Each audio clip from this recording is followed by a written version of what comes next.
Nice. With that, I'm pleased that you joined us. I just keep talking because we always have this little delay, but you will see us in more or less live. I'm pleased that you joined us today, and I'm pleased to have these two amazing speakers with me here on stage, Iliriana and Peter. Welcome from my side from a very rainy afternoon here in Munich. And I would like to say welcome to everybody who already joined us. If you are here and already can hear us, feel free to put in the chat from where you are joining today. We want to see your locations and hear a little bit from where you are joining us. And I say, firstly, hello to you, Iliriana. Welcome to you. And tell us quickly from where are you joining? I'm joining you from also rainy Alexandria, Virginia in the United States. Finally, we're getting some fall days because we had a beautiful hot summer. Nice. Thanks for sharing and welcome to the stage. And then I also want to say welcome to you, Peter. I know it's very early for you, so I'm really pleased that you joined us on this early morning. From where are you joining us today? Thanks, Hannah. I'm joining from Salt Lake City, Utah. And I mean, it's not crazy early, but it is 7 a.m., so I haven't been outside yet. So I don't know if we have fall weather yet. Hoping. Check the weather app. That's how you do it these days, right? Don't go outside. You're just like, okay, what does my weather app says? What does my rain forecast says? Is it going to rain today? All right. Welcome to everybody who joined us already. Good afternoon or good morning, whatever it is from the location you are joining us. I see already a couple of people who joined us. Feel free to put in the chat from where you are joining us today for this live LinkedIn session. Yeah, let's kick it off, I would say. And let me give you a short introduction, walk you through shortly what is going to happen within the next 40 to 45 minutes in this LinkedIn Live. Today, we want to talk about the very trending and important topic. If we need to rethink innovation because of all the AI topics that are coming up, we want to talk about and we want to explore how human creativity and AI can work together, and maybe also explore how they need work together and how this has changed the work of innovators and innovation people. And we want to talk about how AI is in general reshaping maybe the way we work. And with that, I'm pleased to welcome to both of you my famous speakers today and the experts. Iliriana, your co-founder and CEO of Open Source Studio. And in a second, you will give us a 25-minute presentation and your point of view around that topic when it comes to rethinking innovation. You're talking with a lot of experts and you have a great knowledge around it. So with that, I'm pleased to welcome you today to the LinkedIn Live.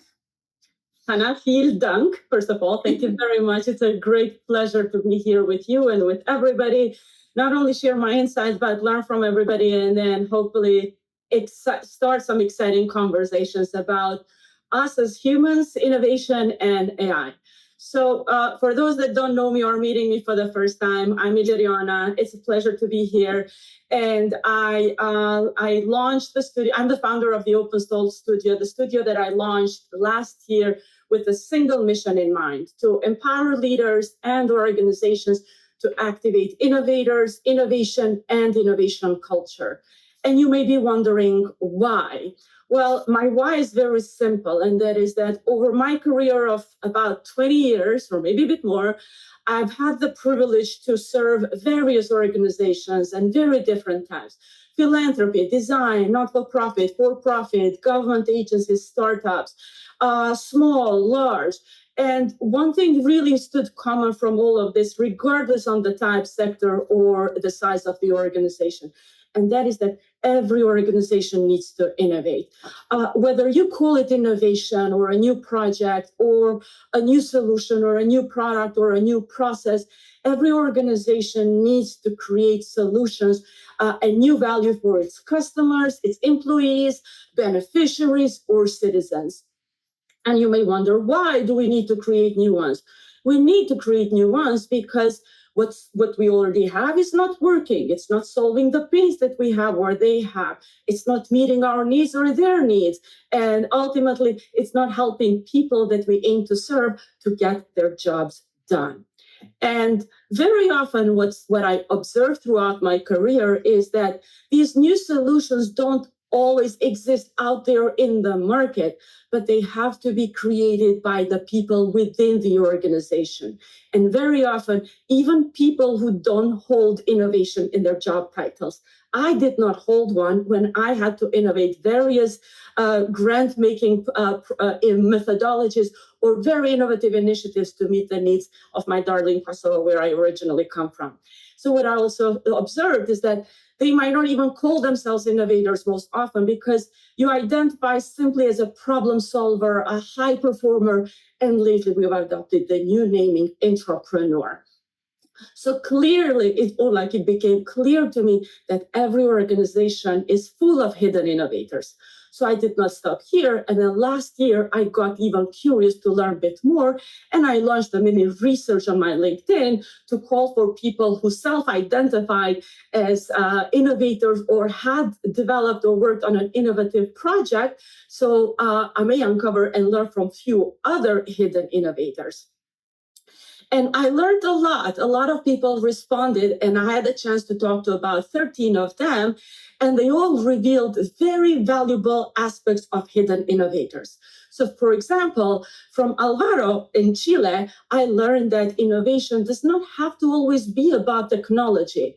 Alvaro had been appointed the CEO of the international moving family business. And when he got into this role, he did not have formal innovation in title or did not previous innovation management experience. He had to figure out how to navigate board buy-in, funding, incentives, and then invite ideas from everybody in the company. The result, employees, the movers themselves, came up with color-based, room-based color coding, and calendar system to manage capacity. And both of these solutions boosted efficiency of the company's operations drastically. Alvaro bragged very proudly to say that some of the best ideas weren't his, because he thought that he had ideas, but they just came from people that he invited to talk, his hidden innovators.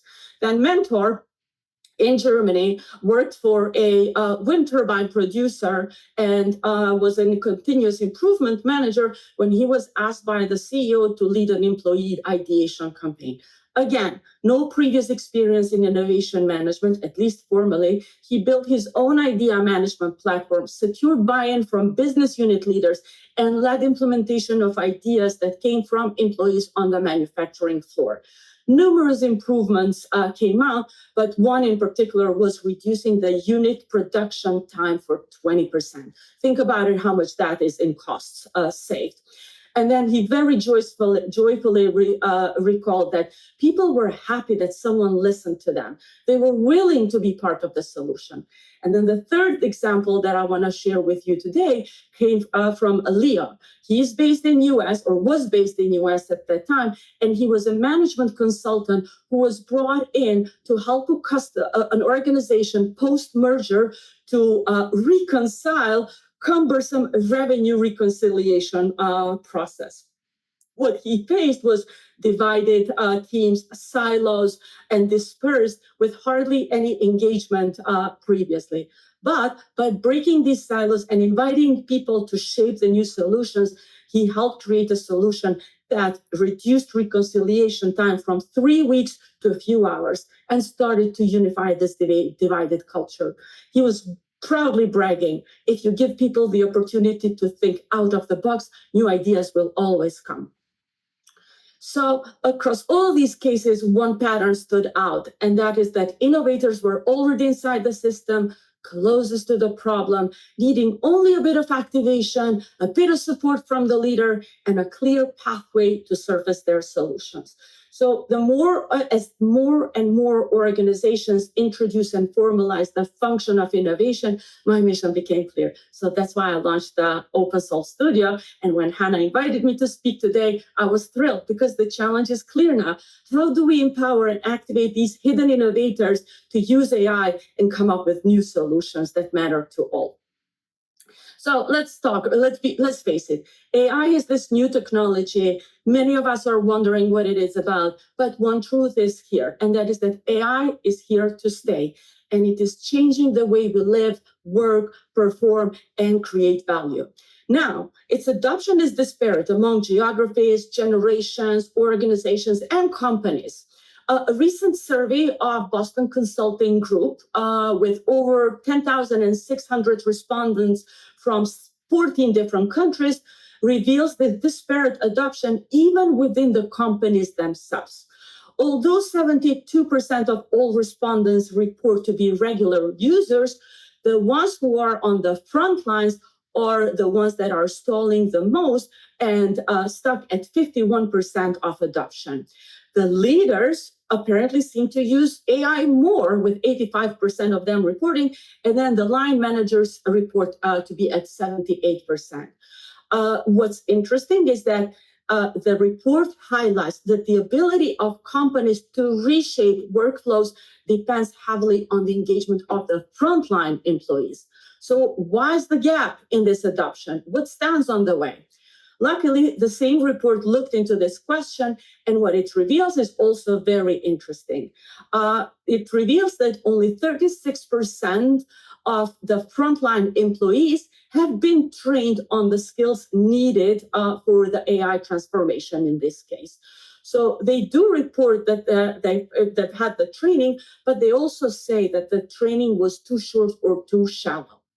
Apparently, when companies train their employees with AI, they are more likely to become regular users and express confidence in using the technology. Plus, employees that receive at least 5 hours of training tend to improve the usage of the technology and become regular users. And of course, in-person training and coaching helps further with adoption of the technology. Then the other factor to this gap is the limited access to the right tools, because 37% of these employees say that the company does not supply them with the right AI tools. And then of those, 54% do say that they use unauthorized tools, obviously risking data and the security. And then the third gap comes from the fact that about 25% of employees say that they have not had enough support on when and how to use the AI. So when leadership support is provided, the share of employees who feel positive about using the generative AI rises from 15 to 55%. And then we have another recent research from MIT that highlights that even 95% of companies in their data set fall short of generative AI implementation. And the core issue for them, as this research reveals, is the learning gap for both tools and organizations. Because while executives tend to blame regulation or model performance, the research points to flawed enterprise integration. Generic tools like ChatGPT do excel for individuals because of their flexibility, but they do stall in enterprise use because they do not learn from or adapt to the company workflows. So what all these numerous reports also highlight is the need to upskill the talent force in organizations and equip them with the AI fluency. And what is AI fluency? I looked into the definitions and I came across the one of the Board of Innovation that I liked a lot. And it says that AI fluency is the ability to confidently understand, question, and lead strategically around AI. It isn't about learning to code.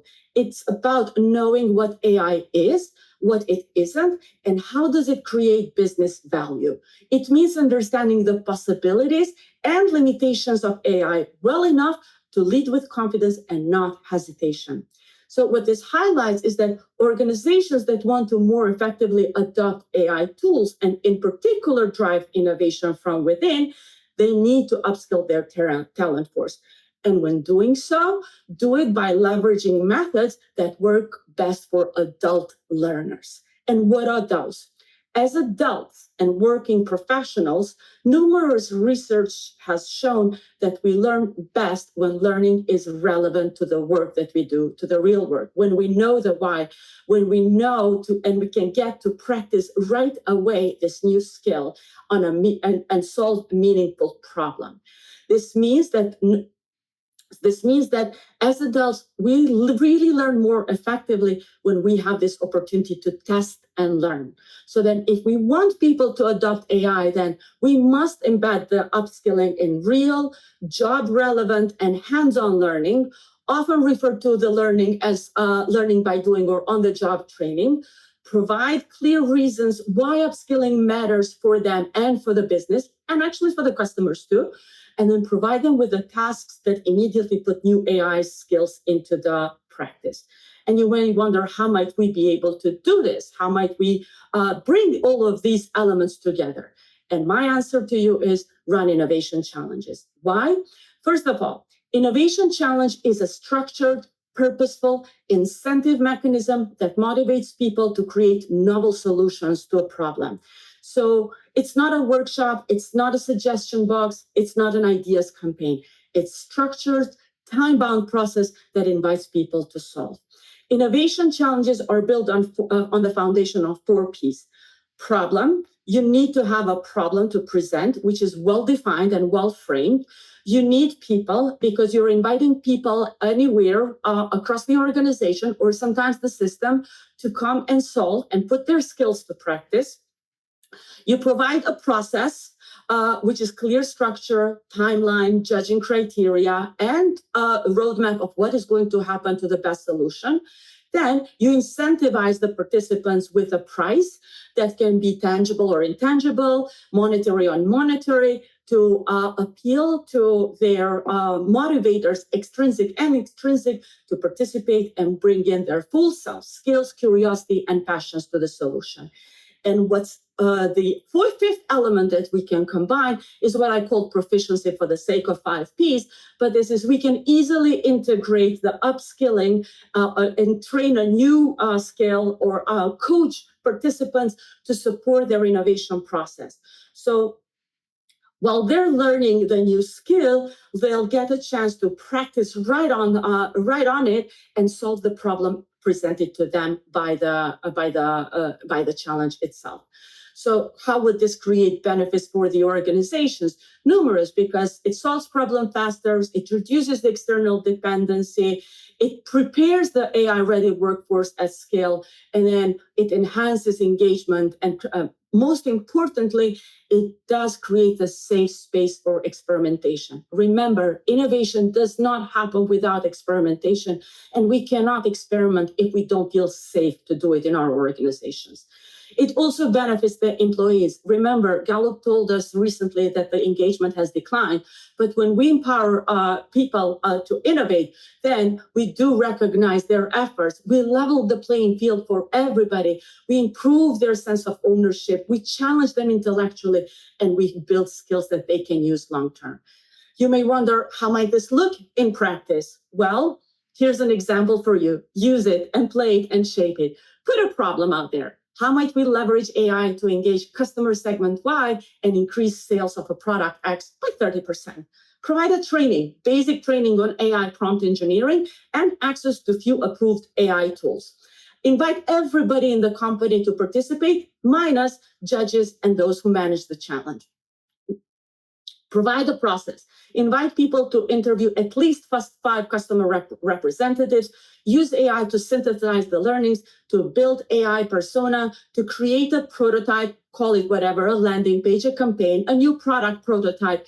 Test it with AI persona, refine it, and then test it with real customers. You can use AI to triage against the evaluation criteria presented, and then help provide those to the judges for the final evaluation. Incentive, offer a prize, a cash prize for the winning team, a dinner with the CEO, or a day of shadowing an executive leader of choice. Please be creative. This is sky the limit.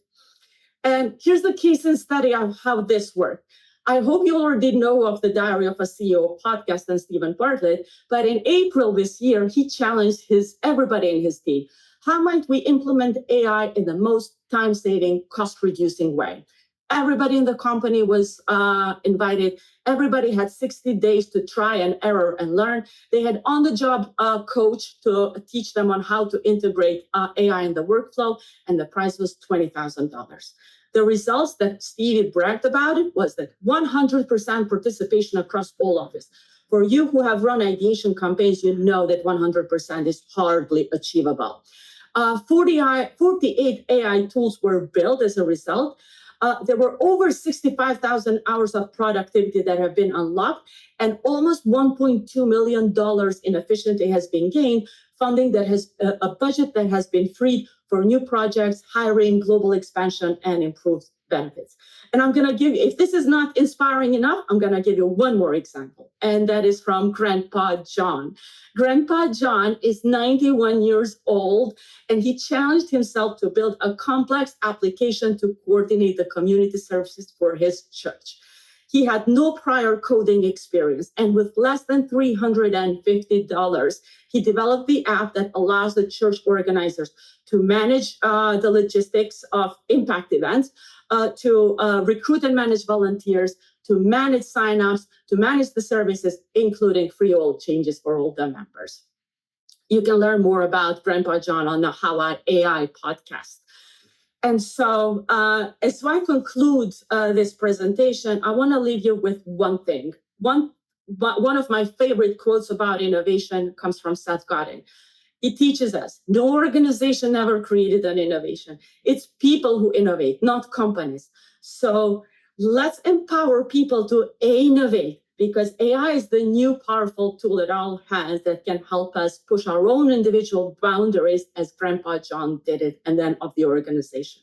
So if Grandpa John can do it, why can't the rest of us do it? So thank you very much for your attention.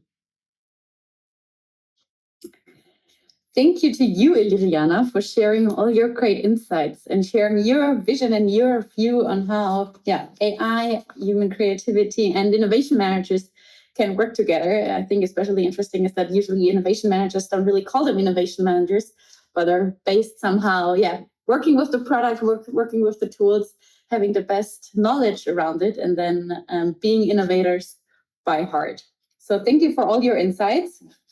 With that, I would like to welcome Peter on stage. Quickly stop sharing your screen and put Peter to us. Here he is.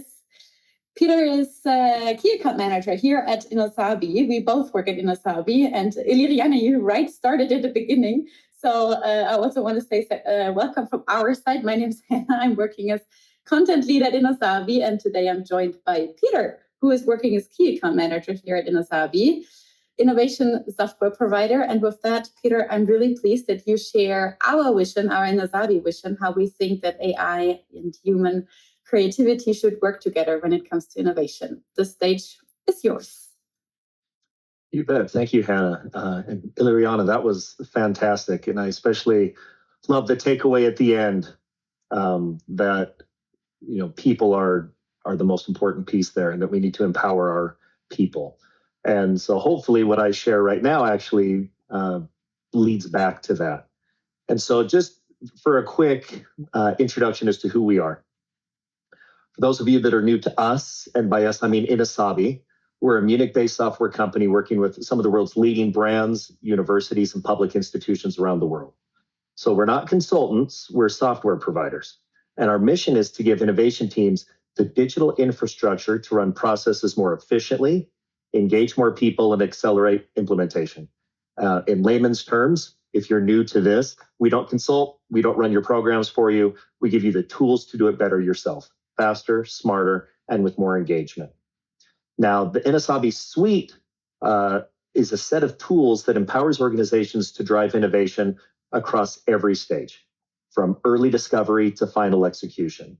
And as Iliriana pointed out, every organization needs innovation. And the way we do it is through seamless collaboration, data-driven insights, and scalable project management. Now, one of the products within this suite of tools is known as Inosabi IDEA. And IDEA is an internal platform for collaborative idea generation, validation, internal crowdfunding, where you can really turn employee insights into organizational impact. Now, the tool gives structure to the flood of ideas that come in with an innovation challenge, or just ideas that want to be submitted by the employees. And so instead of emails, sticky notes, and hallway conversations, you have a central hub for all of your innovation activities, including submissions. But sorting through submissions, if we have innovation managers here with us today is a manually tedious and repetitive process. It slows progress, frustrates contributors, and sometimes the best concepts get lost along the way. And so this is where AI fits in, and fits in specifically with our tool, not everywhere in the process, but in the messy, fuzzy front end where volume, speed, and noise are the biggest hurdles that we face. So we're quickly going to look at two features of this idea product that help enhance the employee and admin user experience. They're called first Submission AI and then Creation Assistant, respectfully. Now, the first barrier in innovation is getting ideas submitted clearly and consistently. Submission AI that we'll look at first isn't just a way for collecting ideas. It actively improves them. As someone starts typing an idea into the submission form, the AI will offer suggestions, highlight missing elements, recommend improvements based on similar ideas, and even help rephrase ideas to make them clearer and more complete so that we can actually use them on the administrative side. What's the result? Higher quality submissions right from the start, less duplication, and contributors who feel confident that their idea will be understood. So let's take a look at it. I see that Hannah's already got my screen pulled up. Thank you, Hannah. So we're going to go to submit an idea here. And I'll just use a random idea. This may not be applicable to everyone, but hopefully you get the gist of it here. So I'm going to title my idea Swimming Pool in the Office, because who doesn't want that? And then for my idea subscription, I'm just going to say, hey, we should have a pool for everyone. And after I put that in, and I wait a second, you'll notice you start to see that little purple stars right there. The AI is working. So it's just looking at my submission, and it's going to start to break it down for me. And this is what the feedback that I get back. The submission isn't quite complete. As an innovation manager, if this is the idea that comes across, I'm probably just going to push it to the side. There's not enough detail. And so the AI right here is telling me, so first I need to describe how the pool idea makes the employees' lives easier, maybe explain how the pool contributes to efficiency or production optimization, and expand and elaborate by adding more details about the idea and its purpose. And then you'll even see a fun feature here where it says, hey, I found some similar ideas, right? A rock climbing wall on campus. Well, how's that similar to a pool? Well, it's an idea that has a similar objective of improving employee well-being and satisfaction. Okay, so I'm going to come back and I'm going to finish filling this out. Well, if everybody gets a swimming break, what? At least once a week, they'll feel rejuvenated and energetic. I'm sorry, I'm not the fastest typer.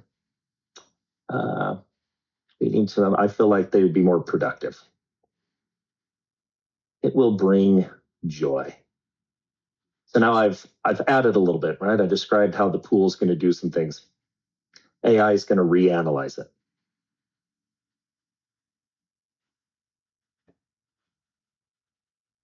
Okay. So I'm still missing some pieces here.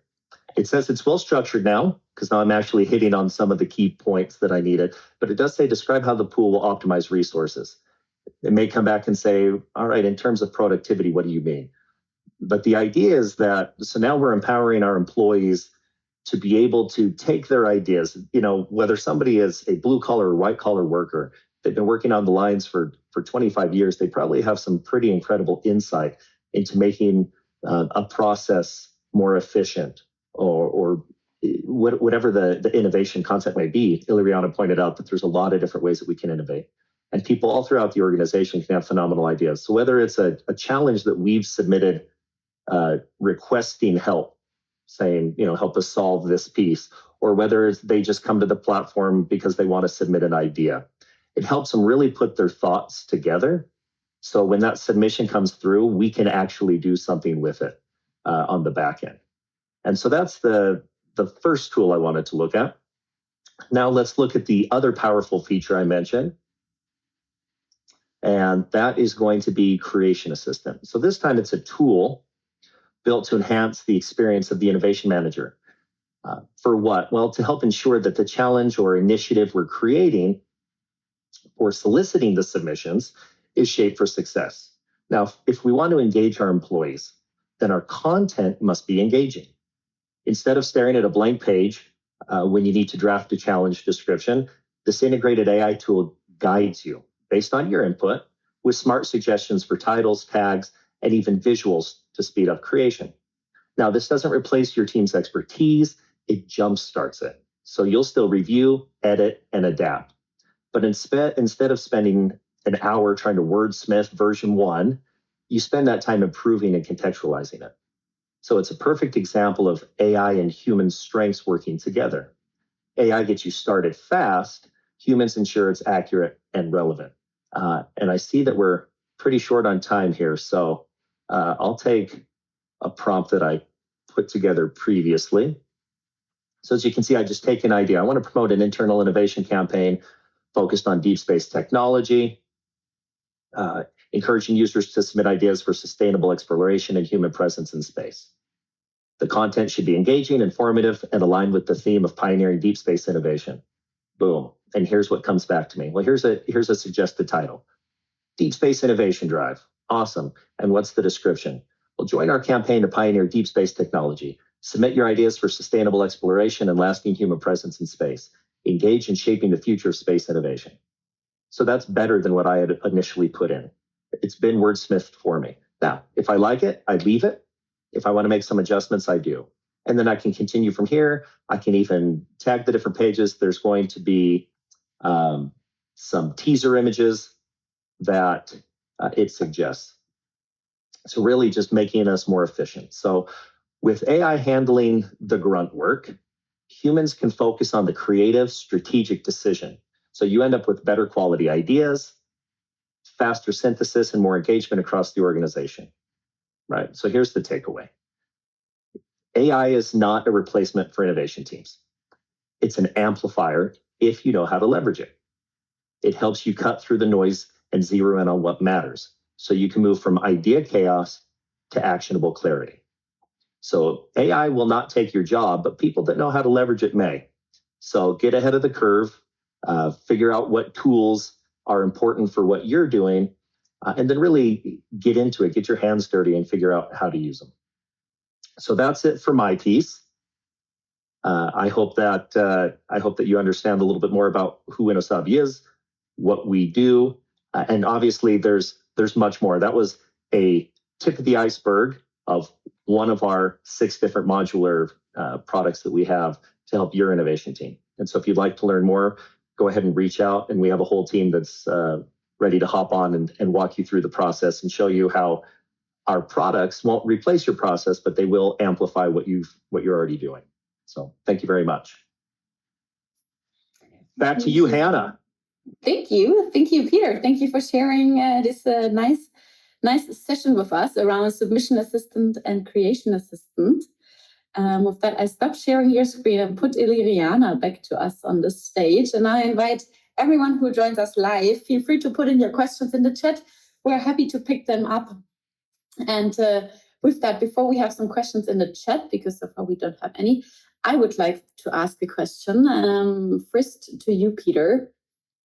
How do we see that AI can support the innovators, and can AI submit themselves ideas? So no, the AI does not submit any ideas themselves. It's really just a tool to amplify the individual, right? And so it's not coming up with ideas. It's just helping you maybe rephrase them or flesh them out so that they make more sense. The AI just looks at it and it says, is this something that we can actually use? And in terms of how does it help the people? So you have both the submitter, who that's what I just addressed, right? It's just helping us put our thoughts together more clearly, but then it also helps on the back end with anybody in the innovation management team that has to sort through tens, hundreds, or even thousands of ideas that are submitted.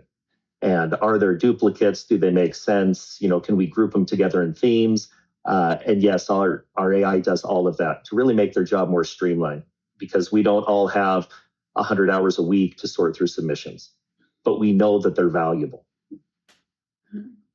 Hannah, to that question, I know it was addressed to Peter, but what I would love to share is that just from my times when I was managing I was on the reviewing ideas that came on an innovation challenge. When you're on that side, it's really time consuming to read every submission that comes, because the medium of submission still remains predominantly language. And I remember a time when I read a proposal at least 3 times because it was written by a PhD scientist.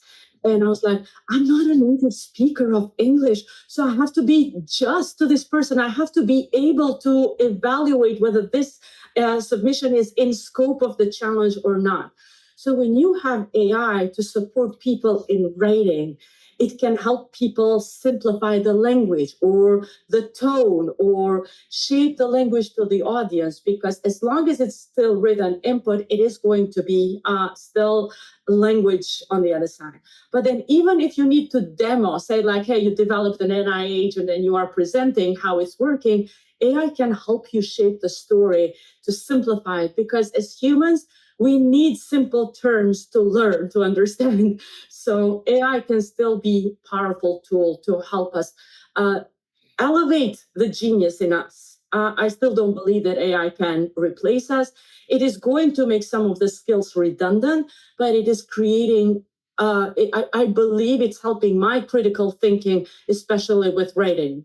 Did you say this, or did you mean this, or did you mean that? So still there are ways how we can leverage the AI tools to become better individuals ourselves. Yeah, I think the key point here is how we use them, right? And know from where we start. And I would like to address that next question to especially you, Iliriana, because I think we talked about it before. How do we use AI when it comes to creativity, and that human creativity that is needed when it comes to think about new ideas or innovation? In your point of view, how can we ensure that we don't lose that human creativity aspect while still using AI? So I can give you the examples from my personal experience, but that is, or like for the organizations. First of all, curate which tools you're making available to your people. Provide a bit of guidance and training, because for the time being, the mastery on shaping the AI tools is not coding, but it's prompting. So when you engage with the AI tools, you don't want to give them just one sentence or one question. You want to elaborate what you want, or what you're curious about, or what you want to learn, or what you want your output to be. So, for example, I love using consensus on GPT because it provides me access to academic research of a variety of topics. So I can go there, and then once I find something of interest, then I can use another source to go and access the full article to read it. But then when I want to generate images for my newsletters, I have to demonstrate, I have to be very thoughtful myself of what would be the best image to visualize. So like I shared with you the earlier image about the AI challenge inviting, I had to work several times to first with myself. I want to see people of different ages, different backgrounds, doing something and like working or tinkering with something. And it showed me that. So it is that analytical skill that we need to acquire to help AI tools help us. So I don't know yet anything about AI agents. That's still something that I need to learn. But on the other hand, I do create my own GPTs when I have questions, and like, what's the latest on this, or what's the latest on that one? What do I need to know about this one? And me still being non-native speaker, I always like to check my language, because I don't have a friend on standby to be like, oh, I'm going to read your paper and then I'm going to, you have to change this and that.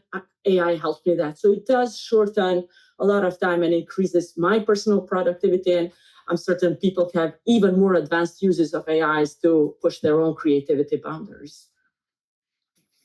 Yeah, I would totally agree. So when it comes to my work in creation, and especially in the creativity process, I do a similar approach. So I always start first with a blank screen or maybe a paper even and a pencil, and just start really with my brain, with myself, and then only get the help of AI, ChatGPT, and all the other tools in when I have some ideas and some guidance where I want to go.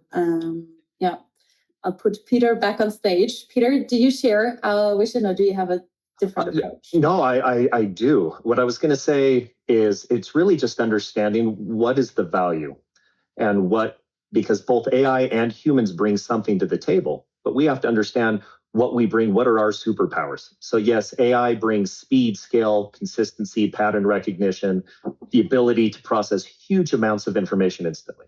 But the humans still bring equal amounts of value. We bring context, judgment, empathy, creative thinking, things that AI can't deliver on. And just like Iliriana was pointing out, yeah, it can produce a picture, but it doesn't necessarily produce the one using the context or the empathy in the way that we're trying to illustrate. And so we still have to come in. We're still the strategic side. And if to just use a real world example, JP Morgan Chase, right? They invented COIN, which is contract intelligence. And the reason they did that is because their lawyers used to spend 368,000 hours per year reviewing commercial loan agreements. It's a slow, error-prone process. And then with COIN, which is an AI trained on those contracts, the entire review process now takes seconds. So just imagine 360,000 hours, seconds. And what did that do? Well, instead of replacing the legal teams, COIN freed them to focus on complex negotiations, client advisory, strategic work that the AI can't handle because it's not equipped for that. And so part of it's just understanding what do we offer and where can we implement the AI to make our job easier. I think people get confused and think that because they've had a few conversations with ChatGPT, that ChatGPT can do everything, but it can't. And so really just understanding what is your value, which you should know in the workplace anyway. But now it's just twisted a little bit to, against AI. Where are we needed? And we are still needed.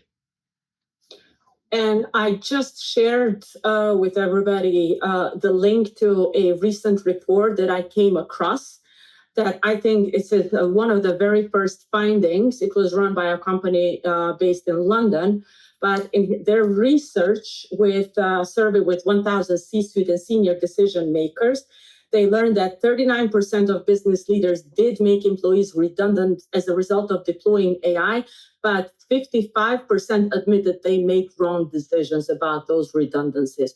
So after they decided, they did recognize that they should have not let people go, but that AI still cannot substitute the human. So I believe that, yes, we are scratching the surface of this technology. We don't know how the future is going to look like, but till the future changes in a way that we cannot anticipate or forecast, or because we're not good at forecasting as humans, that we have to learn to live with it, work with it, but make sure that it serves us, not vice versa. I agree. Me too. And really curious what the people in the chat think. So feel free to share your vision as well. With a glimpse on the time, we're almost hitting the 45-minute mark. That went by really fast. I would invite you both to share some last words if you want. Iliriana, do you want to start? If it was people innovate, now it's becoming people innovate. I like that. Love it. My final thought would be thank you for joining today. The world of innovation is changing fast. And the question for innovation leaders or any leader isn't whether AI will change the way you work. It's whether you'll be ahead of that change or scrambling to catch up. So stay educated and use that empathy and context and creativity and stay ahead. Yes. And totally agree. And feel free. Both speakers today are really open to continue that conversation. So feel free to reach out to Iliriana if you want to dive deeper into that topic that she shared. Send her a LinkedIn message, reach out. I would say follow her newsletter that I personally really like, because it's great content and some great insights that you share, Iliriana, around your network and your experience in innovation. Yeah, and if you want to hear more about Inosabi and what Peter shared and all our tools that he mentioned, six in total, and now we showed you a short glimpse, then feel free to reach out to Peter, and he will show you all the other tools and dive also deeper what we as Inosabi believe how AI can support you in the innovation management. With that, I would say that was a really productive LinkedIn Live. Thank you to you too. Thank you for joining us. And I wish you all a great afternoon, and to both of you a great day. Thanks, Hannah. Thank you, everybody.